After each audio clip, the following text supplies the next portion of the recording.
kali. Oh jadi semangat sampai di Pekanbaru.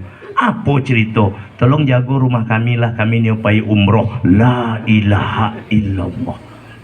Ada ndak orang bantu itu? Orang Pariaman ada ndak? Kecek je nyok karambi. Apa bang? Karambi layu. Cobalah.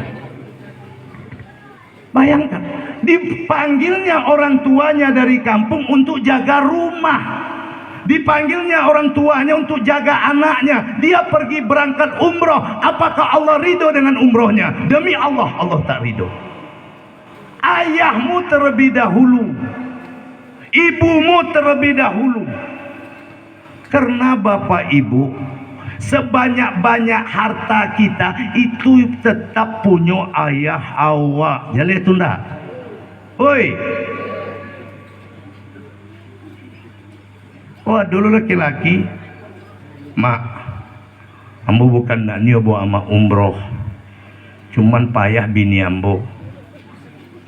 Tolonglah mak yo, ngerati lah mak yo, pahami bini ambo. Iko laki-laki bentuk iko pak ambillah surat mati pak.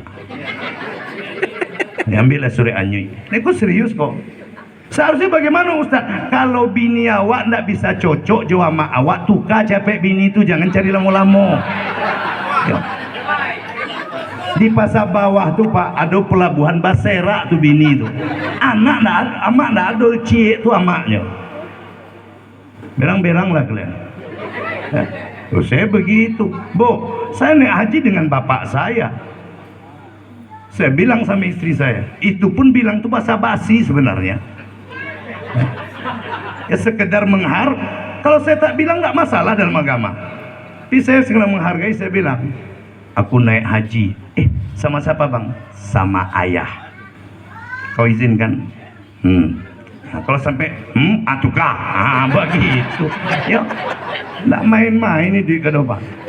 Karena ayah ibu itu tanggungan dan tanggung jawab kita. Nah, apa sanang hati ya pak? Oh bapak yang tiga kok sanang nantinya mungkin korban mungkin pak. Bapak ibu yang dimuliakan. Ya. Jadi kita tidak boleh umroh bapak ibu. Sehebat apapun kita sebelum kita umrohkan orang tua kita. Dan orang tua yang kita umrohkan itu lebih dahsyat pahalanya dari sedekah apapun juga. Nah, karena dalam Al-Quran itu kan jelas, bapak ibu, perintah yang paling banyak dalam Al-Quran itu memang perintah sedekah pak. 82 kali. Kata-kata haji umroh dalam Al-Quran itu cuma 10 kali. Tapi kata-kata sedekah itu 82 kali. Kau tidak percaya, kau pulang dari pengajian kau ambil Quran, hitung lah. Salah satu mana tuh ayat dibacakan oleh Ustadz kita tadi, yang ngaji Quran tadi itu pak. Karena ayat tentang sedekah itu. Dan hebatnya lagi bapak ibu, 82 kali kata sedekah dalam Al-Quran itu 26 kali beriringan dengan kata solat. Baru kita buka ada ketemu tuh, alladzina yu'minuna bil ghaibi wa yuqimuna sholata wa mimma razaqnahum yunfikun. Nampak kan? Solat sedekah, solat sedekah. Kata-kata seperti itu 26 kali. Artinya apa? Kalau ada orang solatnya rajin, tapi mentalnya sempilik kariang, jaguang tuwo, kajai balapi, kantong bajai. Setiap wirid yang dibawanya cik hadisnya senyum sedekah lewat kaleng. Allah tak mau dengan solatnya. Ada orang betul itu. Oi, ngapa Ustaz kau tahu betul? Saya kan tiap Jumat khotib pak. Kan saya tengok tuh siapa yang suka masuk bakul. Kadang pakai jubahnya pak, sorban balipe, lewat bakul senyumnya. Kenapa bapak senyum? Senyum itu sedekah. Karambi kau mau sholat tuh nak bisa jo senyum dulu kan begitu. ada orang rajin sholat tapi bakhil, Allah tak mau. Makanya pendusta agama itu bukan pezina, Pak. Pendusta agama bukan perampok. Bahkan ada perampok yang baik. Siapa namanya? Pitung. Tahu si Pitung? Ngaponya? Maling dan memberi kepada orang miskin. Pendusta agama bukan perampok, bukan pezina, tapi orang sempili. Nah, apatah lagi bakhil kepada orang tua. Ma'udzubillah, luar biasa, Pak.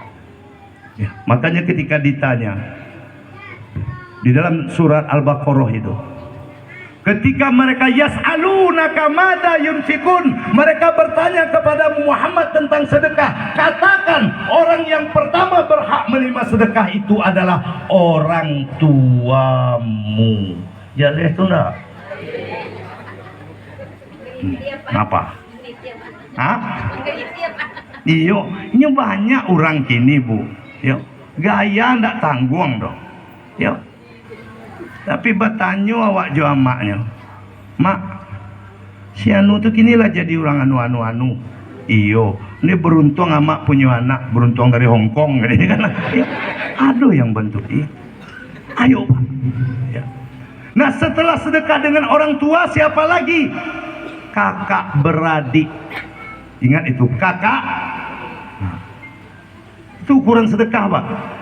Oma ayah dulu, kemudian kakak beradik. Enyo ada orang tak ngerti, Bu. Jo orang lain jor-jorannya, kakak beradik sempiliknya. Ada enggak? Makanya ada orang tak bangga punya abang elek. Wah, kok mirip jo Pak Robi yang kepala dinas tuh. Itu iyo orang kakak beradik. Serius angko. Baruntung ayo kepala dinas abangan. Baruntung apa? Tak ada mangali doh, kan. Banyak kita begitu. Betul, Pak. Datang dia ke rumah. Assalamualaikum, salam. Apa Wang? Dah ada dah rencananya pinjam piti 500.000 dah. Duduk ang bro. Duduklah dia aku. Wah, angpua sampai sejam. Adik aku tahan, yang penting dapat piti 500. Alah sudah sejam, mana pitinya dah? Ndak ada. Ilaha itu. Ada ndak udai bantu itu? Kau samu udah karam baca Quran itu, Pak. Itu banyak itu. Di An-Nisa 36 juga begitu. Wa'budullah wa la tusriku bi syai'a wa bil walidaini ihsana wa bidil qurba. Salatlah, sembahlah Allah, jangan serikatkan dia, berbuat baik kepada kedua orang tua dan kakak beradik. Jadi kalau ada orang baca kakak beradik, itu orang tak ngerti dengan Al-Quran. Jalah itu. Oi, ada enggak orang baca kakak beradik? Malam kau bertobatlah. Ya. Jangan pernah engkau benci kepada adikmu. Jangan pernah kau marah kepada abang atau kakakmu. Hubungan kakak beradik itulah yang dikatakan Al-Quran kalau putus masuk neraka. Ikut perkumpulan Pariaman, kok bukan silaturahmi, kok ikut namanya ukhuwah. Ukhuwah Islamiyah. Ukhuwah ini, Pak. Kita sama-sama satu tapi kan tidak sedarah. Kan semuanya sedarah enggak? Enggak. Separui enggak sadonya? Enggak. Yang silaturahmi itu hubungan separui. Kalau tidak seperut berarti ukhuwah. Yang membuat orang masuk neraka itu memutuskan hubungan seperut. Jalan itu. Hah? Silah tali rahim.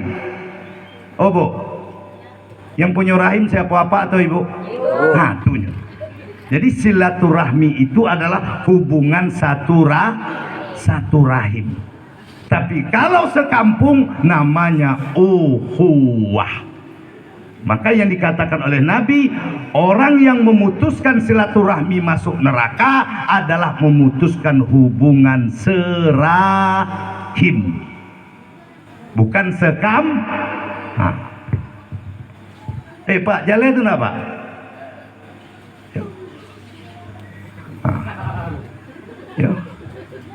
Kok tahun politik ini kok? Ya. Jadi kalau ada orang pakai DP itu maju, pakai DP dulu. Di akhirnya piti itu nomor balik yang pantiang orang kampung dan saudara. Orang kini ndak ada Pak, wani piro. Ya, kok yang payah wani piro, masya Allah. Ya sehingga Bapak udah ada pilihan sampai hari ini. Insya Allah belum. Kapan Bapak baru menentukan pilihan? Siapa yang datang di hari H dengan saya? 300 oke. 100 no. La ilaha illallah. Nak ngapo itu lah.